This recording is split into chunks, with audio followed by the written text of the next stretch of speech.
what is being told to the people of Jamaica.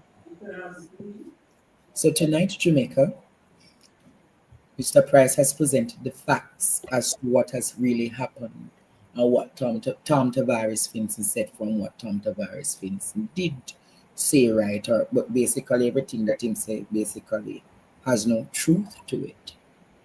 Has no truth. So you said you were going to look at the facts again, Mr. Pryce. What are the facts? So about the civic. Mavis Gwendolyn Gilmore Peterson, OJCD, was born on the 13th of April, 1926. She's a medical practitioner and a former politician representing the Jamaica Labour Party. She served as Minister of Education from 1980 to 1986. As a standalone, and so that's one source that people can fact check. She was the Minister of Education from 1980 to 1986. Civics, as a standalone subject in schools, was removed from the national curriculum in 1982. 1982. And she was the minister from 1980 to 1986. Yes, sir. So it was her and what his name? Siaga who did that? Yes, sir. Oh my Lord. Mighty God. Want to hear that tonight, Jamaica? And I want to use this opportunity to speak now to the current Minister of Education. Well, and if she doesn't have the capacity to get it done before the Holness administration has its final curtain call, then I know Senator, then by then, Member of Parliament for Northwest St. Catherine and Minister of Education, Damian Crawford, will be able to get it done. Because in 2016, Royal Reid announced that they were relaunching a curriculum for civics in schools. And I will read from a document. Royal Reid was caught up in the cookie jar. Right. Adhesive fingers, rightfully covering the civics space. What you saying? Him fingers were what? Adhesive.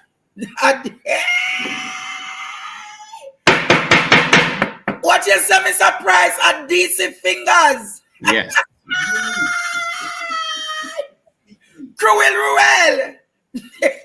So, a set of journalists. But no, that deserve a ball out, Jamaica. Adhesive finger.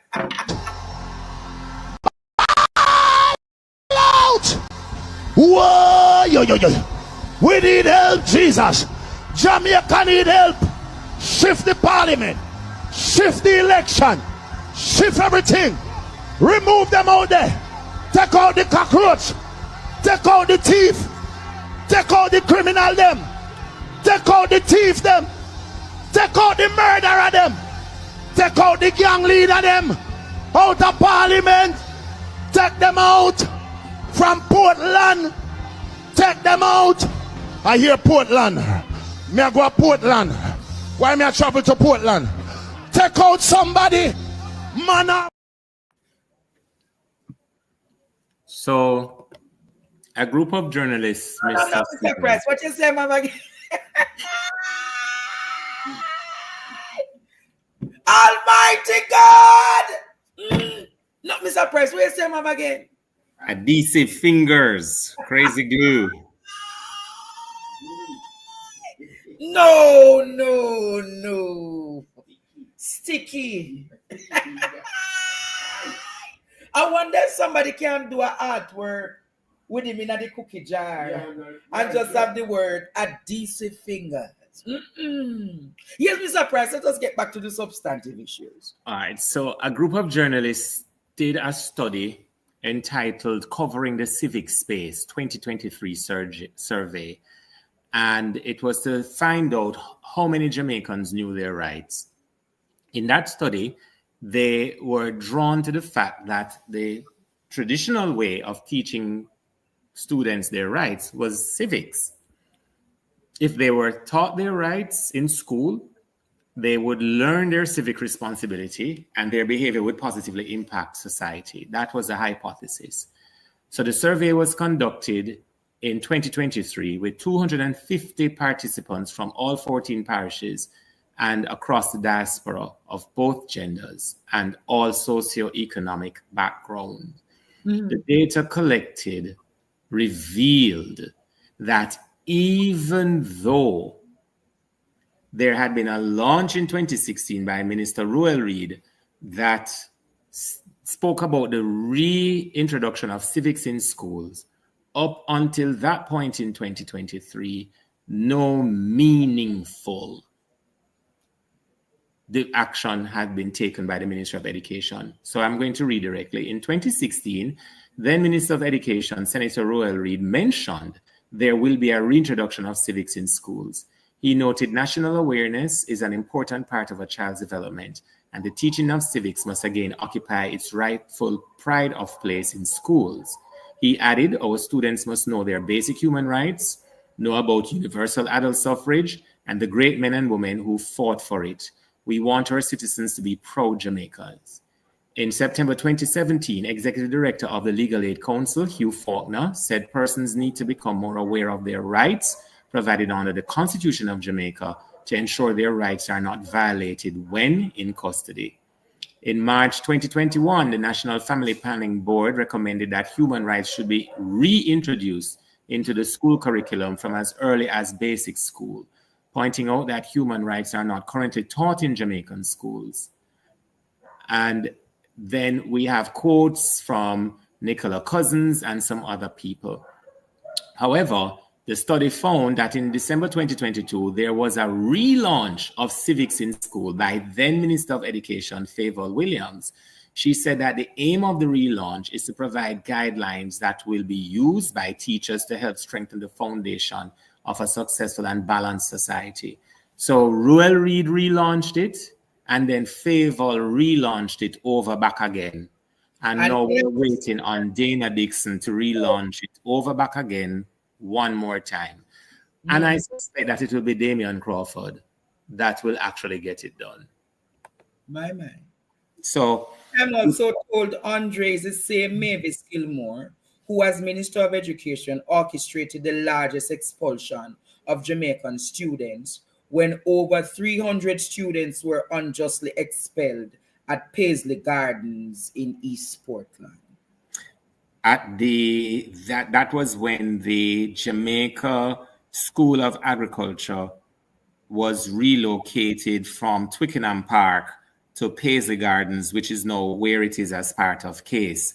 That expulsion took place from students who had entered to do the diploma in education. So, really? Yeah. So the Labourites then expel over 300 students?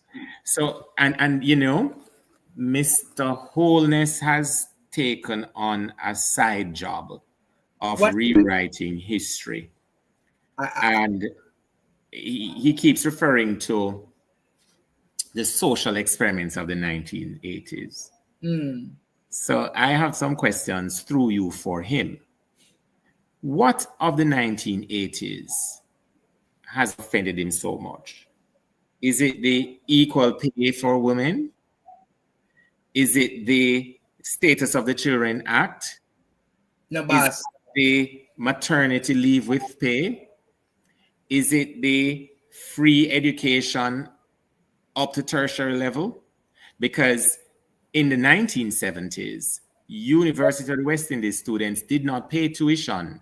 It was Prime Minister Edward Seaga who introduced what he called the cess, which caused Jamaican students to have to pay a percentage of their tuition. Now, that percentage that they have to pay was enough of an hindrance for Black people to not be able to send their children to high school, to university. And I'm going to say something. A couple of Fridays ago, I attended the funeral of the late Valerie Nita Robertson, KC. And from where I sat, I was able to look across at the front pew. And I won't identify them by name. They know themselves. And a few of them watch this program. Really? But sitting on the front bench were legal luminaries, some still serving and others retired. And at least one, having retired, has recently taken up a very substantial post in the public sector. And when you look at the ages of these Black women and Black men, you know of a fact that it was during the 70s that they pursued their legal studies at the University of West Indies free of cost. So the vaulted judiciary that we celebrate in Jamaica, the vaulted judiciary that is the bulwark between totalitarianism, old style, and democracy. The judiciary, which every time the Holiness administration runs amok of the Constitution, the judiciary that protects our rights, the judiciary that protects our democracy, the leaders of the judicial branch of government are all the beneficiaries of free tertiary education of the 1970s when Michael Manley was the Prime Minister of Jamaica. Is that why Holiness is so obsessed with hatred for the 70s? And were he the Prime Minister in the 70s, would he not have done NHT? Would he not have done maternity leave with pay? Would he not have done the Status of the Children's Act? Would he not have done equal pay for equal work? Would he not have done equal pay for women? What does he hate about the 70s? And let us talk about the 1990s, which is also some place that he loves to reside and love to recreate. Yes. In the and let me just read some facts for you. The PDP built over 15,000 houses in Portmore during the 1990s under the leadership of first Michael Manley up to 1992, and then PJ Patterson from 1992 up until 2006. In Greater Portmore, 13,000 houses were built. Gore built under the same period 1,000 homes in Cumberland and 500 additional homes in Brayton. New Era and Leslie Davis of blessed memory did Cedar Manor, which is in my constituency. And of course, Ransford White built those homes in Naggohead. Marine Park, all of these areas that they are coming with their adhesive fingers for were built during the 90s. Ascot High School, built in the 90s. Brayton. When you check all of the schools, let's go back to the 70s for a bit. Had there in the 70s that Andrew calls social experiment. Let me talk to you about 3 marvelous achievements in the social experiment. Yes. Garvey Maceo High School, Jose Marti High School, and G.C. Foster College. Because of the relationship between Jamaica and Cuba.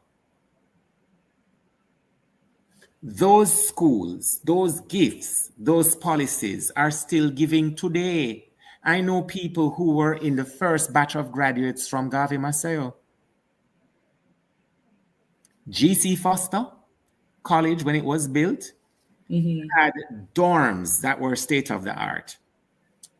It had a health facility. Yes. It had an Olympic-size diving pool and an Olympic quality 8-lane swimming pool. In the October 1980 elections, persons dressed in JLP paraphernalia invaded the G.C. Foster College campus. What? The beds in the health center on the campus were thrown into the pool. Mighty God. Classrooms were vandalized. My. And there was graffiti and all sorts of debris left there for months. Let's come back to the 90s. It was not until the 1990s, while Portia Simpson Miller was the Minister of Sport during the Patterson administration, that E. Foster was fully restored. Talk about that keeps on giving. All of the top-notch coaches, all of the top-notch sports technicians, all of the top-notch sports educators that gave us the golden Olympic results. We love to celebrate. Came out of G.C. Foster, came out of the social experiment. So I, for one, am happy for the social experiment. But let us talk about the experiment, the wholeness experiment. My God, what you call it? The wholeness experiment. The wholeness experiment started off very lofty indeed. Within the first 100 days of my administration, I will bring to Parliament legislation for fixed election dates, for impeachment, for this, for term limits, for that. And 9 years later, nothing has been done. 9 years later, no school has been built. 9 years later, not one new health center has been built. 9 years later, not one STEM academy has been built. 9 years later, you take the Favour Williams route of building communities. Favour Williams reminded us that one cocoa full basket. Prime Minister Andrew Holness go around the country one house at a time. Big launch to one house at a time. So if we want to have a fact-based discussion, here is my hypothesis, Jamaica. Yes. Mr. Holness keeps taking us back to the 70s and wrapping his version of the 70s to hide the fact that he has not achieved anything substantial in the 9 years where only he has been Prime Minister. He has had 110 uninterrupted months as head of government. And if you match those 110 months against the previous 48 months while Portia Simpson Miller was Prime Minister, we can at least boast about Cedar Grove Academy. We can at least boast about Aberdeen High School. And if you go back to the 18 years, from 89 to 2007, well, I just gave you a summary of houses built, of communities built, of wealth created among the black masses of the country. Because a house that was sold for $4 million in Portmore in 1993 is now worth $60 million today. My God. And the only challenge we have in Portmore, especially in East Central St. Catherine, is poorly maintained roads, no new infrastructure built, earthen drains that were said would have been concreted have not yet been concreted. And every 3 or so months, we have the repetitive season of road patching on Newland Road, where what needs to be done on Newland Road is proper draining, raise the road, give a proper foundation to the road, and give proper surfacing to the road. So I'm not a historian, but I will fact check the most bombast of Holness's demigods, as they think themselves to be.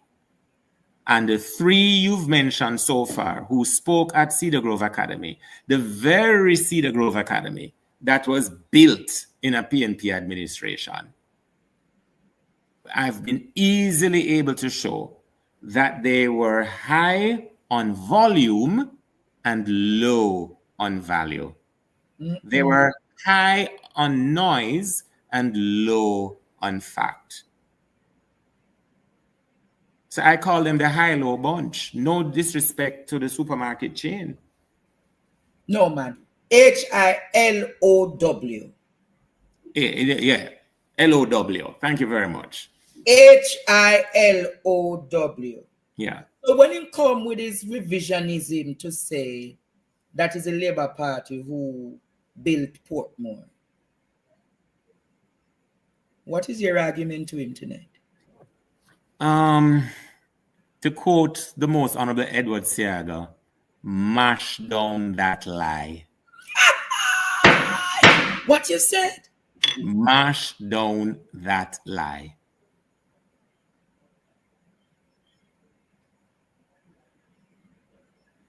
Adhesive fingers want to get 5 more years. Yeah. And you know, I'm going to make a call to the graduates of Garvey Maceo High. And But GC. wait, hold on a second. That includes Robert Nestor Morgan. What you said? Yeah, let me fact check myself before I get into trouble. And he went to Clarendon College. Oh, did he? Did he? From first form? Did he? Just like Abka, who went to Ferncourt and same go to Casey.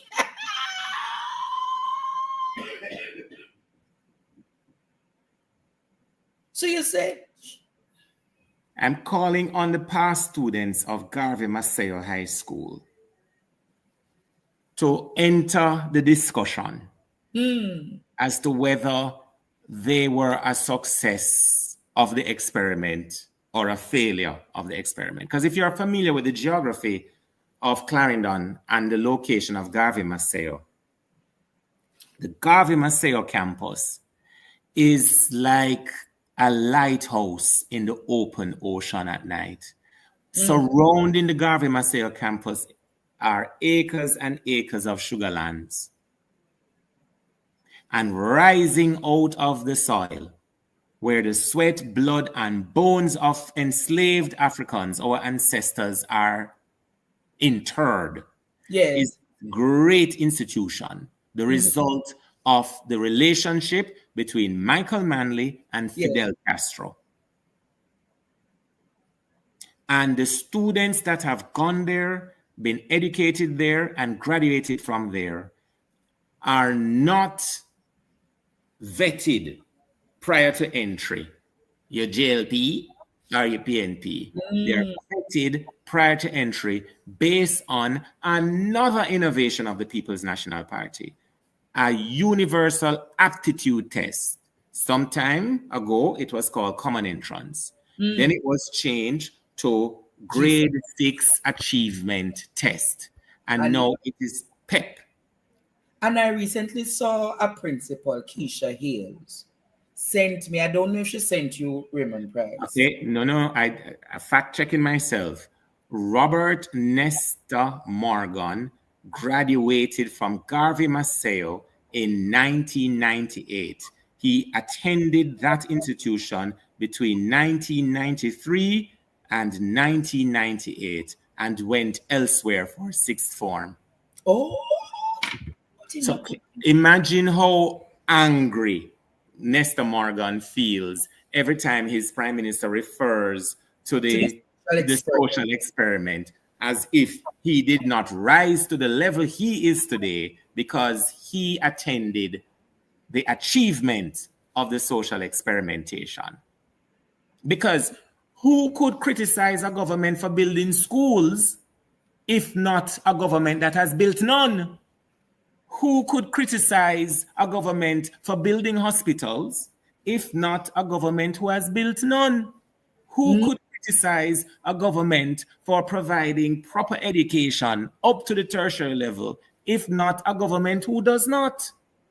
Who could criticize a government that has brought the masses of the people through education into the middle class at the height of society, in the judiciary, in the financial sector, in the academic sector, in the political sector, in the public service sector, in the military, in the constabulary, if not a government who has done nothing? But he asks who go and stop him. You know, hear him say, Who fi stop him? Yes, and I can answer that question. Who going to stop him? The electorate, because we are a democracy and we have never accepted totalitarianism. And the proof of my statement is this: the 1989 general elections.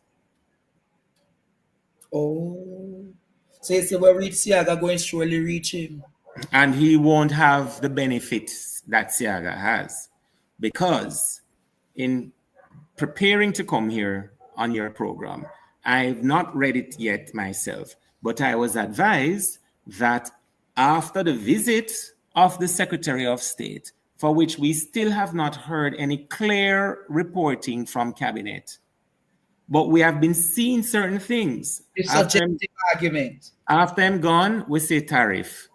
And now I understand that there are supposed to be strict guidelines applied to Jamaicans traveling to the United States, even if they hold a visa, because of what I can only describe as the apparent deterioration of the view of Kingston held by the leaders in Washington.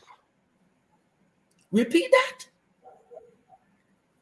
It appears by the implementation of a tariff and the new travel guidelines for Jamaicans that there has been a deterioration of the view of Kingston from Washington. Is where you find that, Mr. Pryce? Send it to me. I will. So where's about the visas? That there are supposed to be strict guidelines applied to Jamaicans traveling to the US. I'll get the details and I'll forward them to you. Mighty. But, you know, didn't I say to you?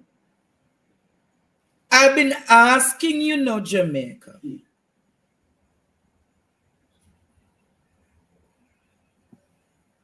I've been asking you. I'm sure there was a timeline. The only thing people could say is, no, Raymond, it's a coincidence. Right? And I have to go back to Tom Tavares Finson. Go back there. Didn't he run against Portia Simpson? Well, she was then Portia Simpson, now Portia Simpson Miller, in Southwest St. Andrew, a seat where an entire community is named after a Tavares. But this Tavares couldn't cross it in the voice of Cliff Twang. Tom Tavares cannot cross it. So we already know the value, even in East Central St. Catherine, because I believe him did run there against you small. My. Tom Tavares Finson should, of all of the persons who spoke, should have recognized the transformation in East Central St. Catherine since he attempted to be a member of parliament in that area. Because he has stumbled on Cedar Manor, built by the PNP. He has stumbled on Cedar Grove, built by the PNP. He has stumbled on Cedar Grove Academy, built by the PNP. The only thing that he might be familiar with is the perimeter fence around Caymanas track. So don't come into East Central St. Catherine and disrespect the legacy of Michael Manley and tell lie about PNP chased Garvey out of Jamaica in 1923 when the PNP wasn't established for another 15 years. But I don't even think Garvey was in Jamaica 1923. Well, because if you look back, I think he was in the United States at that time. Hold on a second. Let us follow that. 1 second, sir. You know, as a historian like you, Mr. Pryce, I recall he never come to Jamaica yet.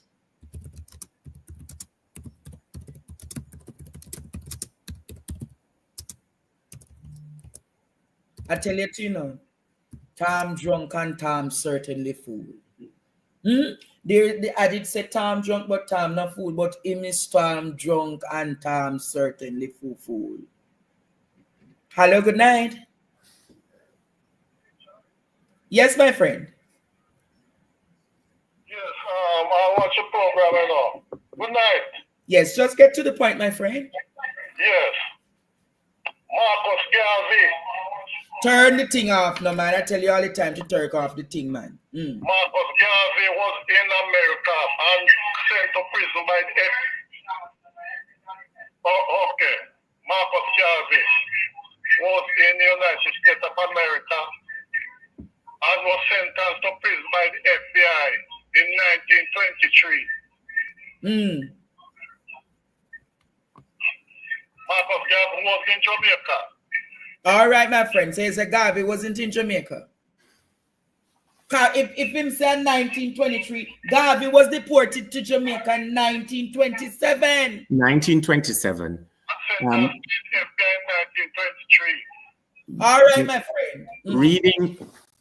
Reading from the National Archives, right? The Jamaica National Archives. Membership in the UNIA declined in the United States after Garvey's incarceration for federal mail fraud between 1925 and 1927. His deportation in 1927 to Jamaica increased the factionalization within the movement. Yeah. All right. So your caller is on the right path. So again, another source that confirms that Tom Tavares Finson was not speaking truth. And, you know, Tom Tavares Finson, I'm going to ask him to check his memory of his colleague, Dr. Bird, and the funding that was received for building schools in the Shearer administration, schools which still have not been found.